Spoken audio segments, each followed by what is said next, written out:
the group table after day one of Group E. Serbia sitting on top, Brazil second, Switzerland third, with a point apiece. And the next fixture is Brazil playing Costa Rica on Friday at 1, and it's Serbia against Switzerland, also on Friday night at 7 o'clock. Richard, what is your verdict now on Brazil? Because we said at half-time you thought they were good, but... So what do you think now, 1-1? Yeah, I was disappointed with them. I don't think they'd done enough to win the game. Obviously, they had a few chances towards the end when they started putting a bit of pressure on, but they never let the brakes off themselves. They just played within themselves, and they didn't have any wit, they didn't have any imagination at all. Coutinho played too deep for too long. Yeah, they weren't... After watching the other South American teams over the last few days, because Brazil had run away with that group, I thought these are going to be super, but they weren't as exciting. They didn't really impress me, and I think I take it. It's early in the tournament, and it's their first game, but there's a long way for them to go to be classed as favourites. Why weren't they impressive, Eamon? Well, the selection has something to do with it. Paulinho is not good enough to be in the Brazilian side. He was in it in 2014 significantly and bad. Then he went to Tottenham. He was hopeless there as well, really. They got Fernandinho, played Manchester City. He's improved a lot under Guardiola. He should have played. Firmino might have started instead of Jesus. They're the obvious things. The other question is Neymar's real fitness, because he is a world-class player. At his best, he'd be going outside, inside, but today always inside. Couldn't go outside, which makes me think he's not fit enough. He doesn't have the pace at the moment, and I don't know if he's 100% fit, and he's their main man. So it's quite a lot of things to say. It's quality compared to what we expect from Brazil, but he'll have to make changes to the shape of the side. And the players involved will be, you'll have to start Fernandinho. You have to put the first game, and Rich is right to make the point. You know, '82, Italy didn't win a game in their group, won the tournament, and there are precedents of this. But Spain in when it was Switzerland. Yeah, in 2010, Switzerland beat Spain in the first game, so it's not right to jump to conclusions. But what I would take a small leap and say is that they don't look to have enough great players. They maybe have one, but that's it. Liam, do you agree? I thought they were far too overconfident, far too casual in that first half. I think they only upped the pace towards the end of that match there, out of the fact that they needed to win the game, but I thought they should have won the game comfortably.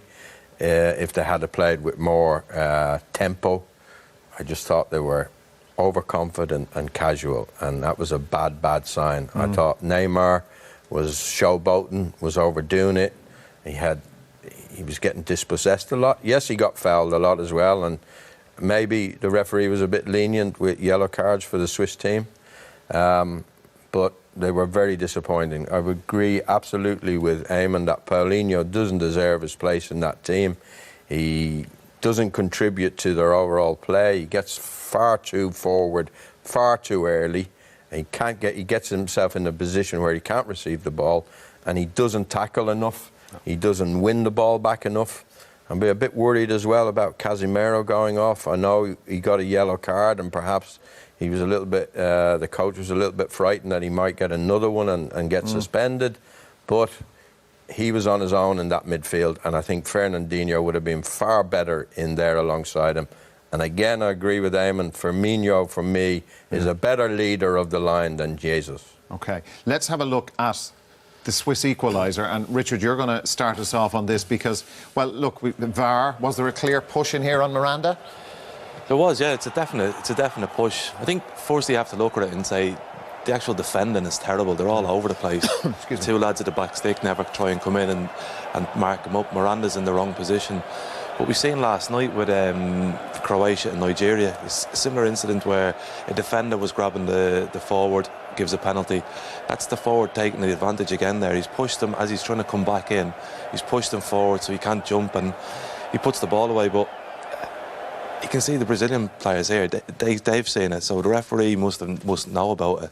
So who decides like whether that goes to VAR or not? Well, just to clarify, from the official FIFA documentation, it says the referee will always make a decision unless he hasn't seen an incident, which is usually something happening off the ball. The referee's decision can only be changed if the video review shows a clear and obvious error. In essence, was the decision clearly wrong? So was the decision clearly wrong there? Yes, the decision was clearly wrong. That was a foul. And it should have been a penalty. That was a light bulb, by the way. It's okay. I thought it was a JR moment. Who was that? Dallas. Okay, go on. Okay. We're slagging VAR here now. Let's have a look again. No, okay. We're not slagging VAR. I tell you what is questionable. What's Fernandinho doing in front of him? Okay. Miranda. Or Miranda, rather, doing in front of him. Yeah. And Thiago Silva is the leader of their team, and he's the guy who would normally have this organised. Even if the push was there. I don't think he needs to push him. I think he's going to head that ball in Do you the reckon? net. His Yeah. position, Miranda's position was so bad. He has to be alongside that. He cannot not know what's happening in behind him, can he, Richard? As a central defender, you've got to see the ball and see the man you're marking. Completely wrong positioning by the defender, but that's one mistake by one player.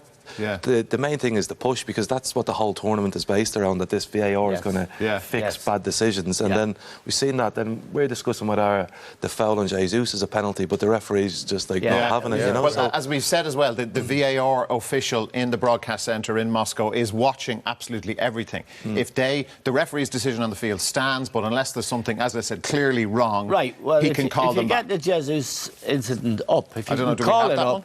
yeah, I think we called All it. right. There's two angles on it, and he clearly was manhandled and dragged down. Yeah. And the ball was there. That was a goal chance. It wasn't given. Consistency is always going to be a problem. The trick. Yeah. And, you know...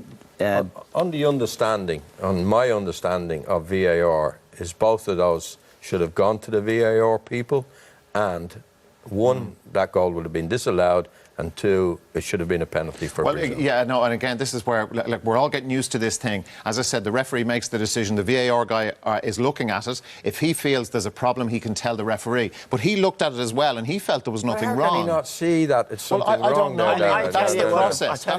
Okay, it might be a debate on the penalty incident, but you can clearly see that the Brazilian defender... Here's the Jesus thing. Just make your point. Have a look at this and complete your point out. I'll finish the point then. Okay. But this is, in my view, clear. He does really well, Jesus, here. Now, we see this from the other angle, and he is manhandled. He does really well to turn the centre-half. First, he's got his arms around him. He's pushed him to the ground, as he can't advance and strike that ball into the net. He did exactly what he did. He rolled the centre-half, and the centre-half reacted by putting his arms around him and stopping him getting to the ball. Jesus over-exaggerated a bit? Well, he did a little bit, but it was still, in my view, and I think the lads agree. Now, here's what the problem could be. I understand there's 4 guys watching the thing upstairs. So you got a committee. That's not good. No, I know what you're saying, but there is, like, there's the VAR official, then there's the 3, they're video assistant referees. Follow me now for a second. But they're looking at different things, you know, and they can but there is a process there, of course, and there is a committee, but they're not all going to make, you're not getting 4 different views on one decision. Well, let's look to rugby union. We saw Ireland yesterday morning playing Australia. Yeah. If there's a doubt, you go to the match official, third match official, TMO. It takes a minute, and the right decision is what you get, justice. And that's cost Brazil 3 points. We saw a goal for France the other day, a penalty given for France, when there was a trip in the box. So they've watched that, and then they've called the game back and said to the referee, you need to look at this again. So why cannot they do it? Like, you have a committee here, Dara. You have 4 people here. All said it was a clear push. Yeah. It was a natural break in the game as well. Yeah. Because the ball's gone off. We can see on the Jesus when the keeper actually picked it up. I'm not defending it, boys, but I'm just saying that obviously the VAR official felt there was nothing wrong as well. It's confusing for all the fans watching, either on television or in the stadium. It has to be pulled back and disallowed. And the other thing is the relationship. There's maybe only 6 nations or plus the Southern Hemisphere in rugby. The guys know each other, trust each other's judgment. They may be here, you come from all over the world. There's no relationship or rapport between them, and guys don't want to stick their neck out. But it will discredit the system, and I'm for it. Didi is strongly against it because he believes, it stops the flow of the game. But it was costly today for Brazil. And Rich is right, I think, and Liam, when they say that even without the push, where was the Brazilian organisation for the corner? We said at half-time that the Swiss, they're still in this game because the Brazilians were casual, they were overconfident, and they could always get penalised or get punished from a set piece, and it's happened. We're tight for time, lads. I want to look at Behrami, Eamon, and the job he did tonight for Switzerland. One of their heroes. He played for Watford and West Ham in the Premier League. He's playing for Udinese now. Now, that's him with the blonde hair. He was magnificent. Worked like a Trojan all through the game, particularly early on in the first half when Brazil were trying to get confident. You see him there. He looked after Neymar and everything. Just winning the ball, getting a touch, putting pressure on the ball all the time. Really outstanding performance. Here you see him with Neymar, and he makes Neymar run out of play. Watch this. And he's not letting go. Very, very, very important player. I would say the man of the match for the Swiss coach is this guy. All over the pitch. And he's a kind of journeyman, really, from the Premier League and Serie A at the moment. Watch this. There we go. And no fear of the occasion. Here he is again. Neymar stopped him. He was huge. Huge. And again, here you'll see him at the edge of the box. He gets his body in the way again. That is Richard Dunn stuff. That's like Richard in Moscow again. Wonderful. And guys like that, in the dressing room, on the training ground, are really respected. He really has done a job. They took him off near the end in case he got another card. Yeah. It was a great, hard-working performance. Superb, really. Yeah, absolutely. The Swiss, as we mentioned, have a reputation for claiming big scalps. They beat Spain in the opening match in South Africa in 2010. OK, they didn't beat Brazil tonight, but a draw, a very good result for them. They'll be really happy.